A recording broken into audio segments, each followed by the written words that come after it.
Good morning, party people. I am Ash Something, back with another episode of today's time lapse, and today I'm showing the final stages of the line art for this character art of K for an anonymous client.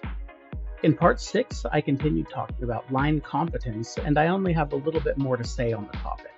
Since line competence is, at its core, mostly about how well you can do the thing you're trying to do, one of the most important things when it comes to learning it is in understanding the tools you're using and using the tools you understand. It doesn't matter if you're using the most basic and stock pen brush or a hyper-advanced, completely custom-shaped brush that you created after hours of effort to make it have exactly the right specs. It all comes down to whether the tool is comfortable for you.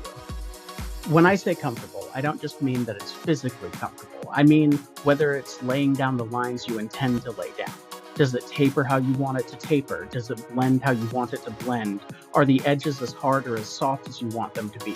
And while you can tweak a brush to the ends of the universe to make it work exactly how you want it to work, whether or not you're comfortable with it is what will make or break your line competence as you draw.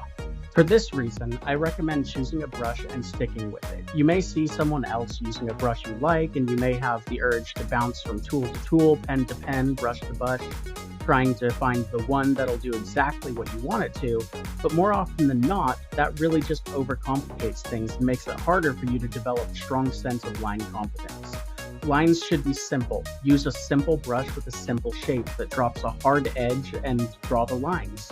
Use the same brush until it's like breathing, and until your hand knows exactly how to move to lay down exactly the right line every time. It's one thing to experiment, but don't make the process harder on yourself by jumping between fads. Before making a brush, make sure you know how to make them and that you know exactly what you need out of a custom brush and how to make that brush. Before downloading or buying a brush, ask yourself whether the art you saw being made with that brush is the art you're currently trying to make, or whether the brush looks like it will be comfortable for you to use and not have a high learning curve to switch to.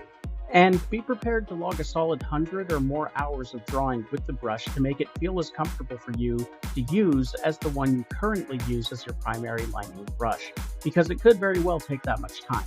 Realistically, it won't, but depending on how different the brush is from your usual, it really could take that long. So again, line competence is mostly about how comfortable you are with the tools you're using and how well you can translate the lines in your mind onto the page using those tools. So give yourself consistency by simplifying which tools you use and drawing with them constantly.